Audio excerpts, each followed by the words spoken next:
अस्सलाम वालेकुम नाजरीन, उम्मीद है आप खैरियत से होंगे। मैं इस व्लॉग में तीन इश्यूज़ पर बात करूंगा और बात का आगाज़ मरियम नवाज़ से करूंगा कि जब से उनकी एक वो वजारत आला के लिए नामजद हुई हैं तो एक बहस का आगाज़ है सोशल मीडिया की हद तक कि क्या औरत हुक्मरान बन सकती है। और दूसरी बात कि पीटीआई के अंदर जारी लड़ाइयाँ, जो शेर अफजल मरवत हैं उन्होंने जाके बैरिस्टर गोहर के साथ को पपियाँ जफियाँ की हैं, उनकी होगी ये सुलह। और इस दौरान लेकिन ये लड़ाइयाँ होती क्यों हैं, ये मामला इनके क्या चल रहे हैं। और इस दौरान जो बैरिस्टर अली जफ़र हैं उन्होंने कहा कि मैं तो हूँ जड़ा ना मैं तो पार्टी का इलेक्शन नहीं लड़ांगा, तो इसकी क्या वजह है। और तीसरी बात कि एक एजेंसी पर इल्ज़ाम है कि उसके अफसरान ने इलेक्शन के दौरान मुख्तलिफ कैंडिडेट से पैसे लिए कि उनको इलेक्शन जितवाने के लिए, और बहुत सारे कैंडिडेट जो हैं वो इलेक्शन हार गए हैं। तो हकायक क्या हैं या यानी कि बातें क्या चल रही हैं उस पर मैं आपको बताऊंगा। बात को आगे बढ़ाने से पहले आपको रिमाइंडर के चैनल को सब्सक्राइब किया जाए और साथ ही टल्ली ऑन कर दो, बेल आइकॉन जो है उसको टर्न ऑन करें ताकि जो ही व्लॉग आए वो सीधा थोड़े को पहुँचे। और मैं अपनी गुफ्तगू की तरफ वापस आ रहा हूँ। तो नाजरीन, जब से मरियम नवाज़ की वजारत आला के लिए नामजदगी हुई है तो एक बहस का आगाज़ हुआ है जी कि क्या वो एक औरत हुक्मरान बन सकती है। और बहस ये सोशल मीडिया पे चलाने वाले जो हैं ये पीटीआई वाले हैं, ज़्यादातर उन्हीं के अकाउंट्स जो हैं उनसे ये चल रही है, या उनके हमायती जो हैं कोई कई सहाफ़ी जो हैं सहाफ़ी वो भी चला रहे हैं। तो नाजरीन, ये बहस फ़र्स्ट टाइम नहीं हुई। ये हमारे यहाँ जब भी कोई औरत किसी प्रोमिनेंट ओहदे पर आती है या प्रोमिनेंट औरत कोई अहम ओहदे पर आती है तो उस टाइम ये बहस का आगाज़ हो जाता है। और इसका आगाज़ पहली दफ़ा हुआ जनरल अयूब के ज़माने में, जब मोहतरमा फ़ातिमा जना ने जनरल अयूब के मुकाबले में इलेक्शन लड़ने का फ़ैसला किया तो कई उलमा ने यही बात शुरू कर दी कि औरत की हुक्मरानी के क्या जायज़ है या नाजायज़ है। लेकिन उस टाइम जो जमात इस्लामी है उसके अमीर मौलाना मदूदी ज़िंदा थे। मौलाना मदूदी ना सिर्फ ज़िंदा थे बल्कि वो फ़ातिमा जना की तरफ थे और अयूब खान की मुखालफत कर रहे थे। और उन्होंने इस तरह की उन्होंने जो है ना उन्होंने उनकी औरत की हुक्मरानी पर कोई इस तरह का एतराज़ नहीं किया। जो जमीयत उलमा इस्लाम है उसके कुछ उलमा जो हैं वो एतराज़ कर रहे थे। मसलन मौलाना हज़ारवी थे एक, वो इतराज़ कर रहे थे। लेकिन दूसरी तरफ जो मुफ्ती महमूद साहब हैं जो कि मौलाना फजल रहमान के वालिद हैं, उन्होंने मोहतरमा फ़ातिमा जना की हमायत की। फिर यही मसला जब बेनज़ीर भुट्टो वज़ीर आज़म की कैंडिडेट बनी तो उस टाइम भी आया, और लेकिन कोई ज़्यादा आगे चल नहीं पाया। उस टाइम जो चलाने वाले थे उस टाइम वो इस्लामी जमहूरिया इत्तेहाद थी, जिसमें नवाज शरीफ भी शामिल थे और बाकी लोग भी थे। और इन्होंने जो है उसको एक मजहबी बुनियादों पे उठाया। मेरा नहीं ख्याल कि उस टाइम मियां नवाज शरीफ के नॉलेज में होगा कि एक टाइम पर ये इशू जो है वो उनकी बेटी को भी हांट करेगा। लेकिन वो बात कोई बहुत ज़्यादा वो कैंपेन कामयाब नहीं हुई और मुहतरमा बेनज़ीर भुट्टो वो वज़ीर आज़म बन गई। अच्छा, इसके हवाले से जिस हदीस का भी रेफरेंस दिया जाता है उस पर भी उलमा में एक इख्तलाफ पाया जाता है, क्योंकि बहुत सारे उलमा जो हैं वो ये भी समझते हैं कि ये हदीस जो है ज़ईफ़ है।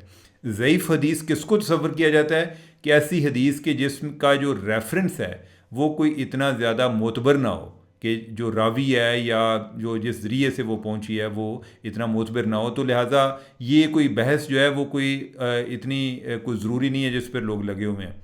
और फिर यह है कि हमारे आइन में कोई इस तरह की बात नहीं लिखी हुई कि औरत हुक्मरान नहीं बन सकती। तो लिहाजा अगर किसी को ज़्यादा इतराज़ है तो पहले तो वो आइन में तरमीम कराए, तो बाकी चीज़ें तो बाद में आएंगी। अब हम आगे दूसरे टॉपिक की तरफ बढ़ते हैं और हमारा दूसरा टॉपिक जो है वो पीटीआई के अंदर लड़ाइयाँ हैं। यानी कि ये पीटीआई वाले जो है ना, वैसे आप माने या ना माने लेकिन जो है ना ये रौनक सारी पीटीआई के दम से है। अदरवाइज़ पीटीआई वाले ना हो तो इतनी बोरिंग किस्म की जर्नलिज्म भी हो, कोई बात ना हो, यूट्यूब जो है ना सारे बंद हो जाए। ये जो काम कर रहे होते हैं ना आपस में, जिस तरह फ़ौजी होते हैं ना, हर टाइम जब वो जंग नहीं हो रही होती तो वो फ़ौजी मशक़ें जारी होती हैं। तो इसी तरह जो पीटीए वाले हैं इनकी भी मशक़ें चल रही होती हैं, इनके मुख्तलिफ ग्रुप्स बने होते हैं जो आपस में लड़ रहे होते हैं। और अभी जो है पिछले दिनों कोई एक दिन पहले जो क्या नाम है शेर अफजल मरवत, उन्होंने बैरिस्टर गोहर के बारे में बयान दे दिया। बैरिस्टर गोहर को चूँकि चेयरमैनशिप से हटा दिया गया है, या इन अ सेंस कि वो कायम मकाम चेयरमैन थे, आगे जो इंट्रा पार्टी इलेक्शन होने हैं तो उसमें वो उम्मीदवार नहीं है। उधर जो उम्मीदवार हैं वो बैरिस्टर अली ज़फ़र हैं, तो इनको हटाया गया। तो शेर अफजल मरवत जो है उन्होंने चूँकि हर इशू पे हर जगह पे उन्होंने बात करनी होती है, तो वो भी बात किए बगैर ना रह सके, या उनकी बात जो है वो लोगों तक पहुंच गई कि उन्होंने कहा जी कि वो इनकम्पिटेंट है या कोई इस तरह की बात कर दी। और अब यह है कि उस पर जो उमर अयूब हैं उन्होंने उनको शोकॉज़ नोटिस जारी किया, और कल रात यानी कि हफ्ते की रात उन्होंने जाके शेर अफजल मरवत जो है उन्होंने जाके बैरिस्टर गौहर के साथ को पप्पियाँ जप्पियाँ की, और वो होगी सुलह उन्होंने दी, और उन्होंने कहा जी कि हम जो है ना वो भाइयों की तरह, हमारा कोई मसला नहीं है। अब यह है कि उमर अयूब जो है उनको क्या जल्दी थी, असल में ना इस टाइम पीटीआई के अंदर भी ना कई ग्रुप है। कुछ जो लोग हैं उनको तो गंडापुर जो है उन्होंने ही फारग कर दिया है, कि बहुत सारे लोग जो केपी से हैं वो इस चीज़ पर उम्मीदें लगाए हुए थे कि हमें कोई सूबे में रखा जाए ताकि आगे हम कोई वजारत आला के कैंडिडेट हों, जिस तरह जो आतिफ खान हैं या उनके जो कज़न हैं शाहराम तरक़ई, वो भी काफ़ी सालों से, पिछले 10 सालों से इसी उम्मीद पे बैठे हुए हैं कि वो कहीं वज़ीर आला बनेंगे। लेकिन उनको इस दफ़ा पहले तो वो उधर सूबे लेवल पे होते थे, अब उनको मरकज़ में भेज दिया गया, उधर रह गए पीछे जो गंडापुर। और अब जो मरकज़ वाले हैं इधर जो है सबसे अहम पोजीशन है वो है अपोजिशन लीडर, जो कि पीटीआई को मिलेगी। जो वज़ीर आज़म से बाद नेशनल असम्बली में जो सबसे अहम पोजीशन होती है वो यही होती है। तो अब यह है कि उधर भी लड़ाइयाँ जा रही हैं। जो आतिफ ग्रुप है वो भी चाहेंगे कि उनकी हो, लेकिन उस दौरान जो आगे बैरिस्टर गौहर हैं उनको भी आउट किया हुआ है। अब जो शेर अफजल मरवत हैं वो इस तरह के उल्टे सीधे बयान भी इसलिए देते हैं कि पता चले कि शेर अफजल मरवत जो है ना ये असल में सही काम कर रहा है, और इसी से ये बंदा जो है ये आगे बढ़ सकता है, तो लिहाजा अपोजिशन लीडर का भी कैंडिडेट हो सकता है। तो अब उमर अयूब जो हैं उन्होंने इस पर क्यों इतराज़ किया? उमर अयूब ने इसलिए इतराज़ किया कि उमर अयूब जो है वो ख़ुद भी कैंडिडेट हैं, आगे होंगे नेशनल असम्बली में अपोजिशन लीडर के कैंडिडेट, तो लिहाजा इस सारे अमल में इनकी जो है ना आपस में मशकें भी जारी रहती हैं, और लोग जो है ना वो भी एक इंटरटेन होते रहते हैं।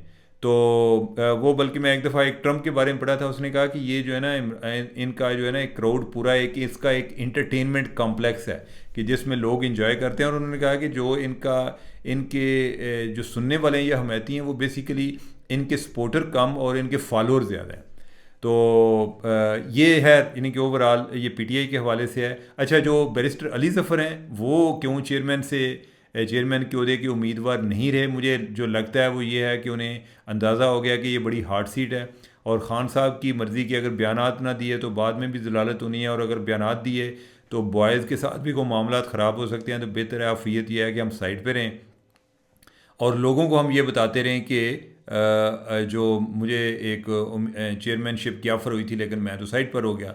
अब तीसरा जो अहम इशू है वो बहुत अहम है, और वो है हमारी एक एजेंसी के हवाले से कि उसके जो अफसरान हैं उन पर इल्ज़ाम आ रहा है कि उन्होंने लोगों से इलेक्शन के दिनों में पैसे पकड़े हैं करोड़ों के हिसाब से, कि उम्मीदवारान को ये इस उम्मीद के साथ पैसे लिए कि आपको इलेक्शन जितवाया जाएगा। कई ऐसे भी बातें सुनने में आ रही हैं कि जिधर जो 2-3 जो उम्मीदवार थे टॉप के, दोनों से जो है ना वो पैसे वसूल किए गए। मैंने पहली दफ़ा जो इस बारे में सुना वो मैंने पंजाब के हवाले से सुना, और उधर से कुछ साउथ पंजाब से कोई जो लोग हैं, कोई 2-3 उनको अप्रोच किया गया या किसी के ज़रिए अप्रोच किया गया, और उनको बताया गया जी कि अगर आप वज़ीर भी बनना चाहते हैं, यानी कि देखो गवर्नमेंट जब बनी नहीं तो वजारत आला की भी इलेक्शन से पहले ही, जो वजारत की भी इलेक्शन से पहले ही उन्होंने बोलियाँ लग गई हैं, तो जो अगर वज़ीर बनना है तो इतने करोड़ दे दें। वो तो मामला इतना है रास्ते में रह गया, वो कोई पूरा एक जो पैसे देने से पहले ही कोई पैसे देने की नौबत नहीं आई, तो वो मामला रास्ते में रह गया। लेकिन फिर इसी तरह की बातें मुझे बलूचिस्तान से भी सुनने का इत्तेफाक हुआ, और इसी तरह की बातें खैबर पख्तूनख्वा से भी सुनने का इत्तेफाक हुआ, और ये बड़े संगीन किस्म के इल्ज़ाम हैं। अल्लाह करे ये बातें दुरुस्त ना हो, लेकिन ये तासर जो है ये भी बड़ा डेंजरस है कि अगर ये बात चल रही हो कि किसी एजेंसी के जो अफसरान हैं वो लोगों से इस तरह बता ले रहे हैं और लोगों से उनको ये वादे के साथ पैसे ले रहे हैं कि वो उनको इलेक्शन जितवाएंगे, ये ओवरऑल एजेंसी की नेक नामी में इजाफा नहीं होगा। इस पर एक इन्वेस्टिगेशन की ज़रूरत है और इसको संजीदा लेने की ज़रूरत है। अगर ये संजीदा ना लिया गया तो हो सकता है कि कल कोई लोग इस पर कोई एहतजाज करना शुरू कर दें, कोई ऐसे लोगों को सामने ले आए कि जिनसे पैसे लिए गए हैं, तो फिर ये और इनके लिए ज़्यादा एम्बेरसमेंट होगी। लिहाजा बेहतर है कि इस तरह की नौबत आने से पहले ही इस मामले की तहकीकात की जाए, और अगर इस तरह के कोई लोग हैं तो उनको करार वाकई सज़ा दी जाए। तो नाज़रीन, मुझे दें इजाज़त। अल्लाह हाफ़िज़।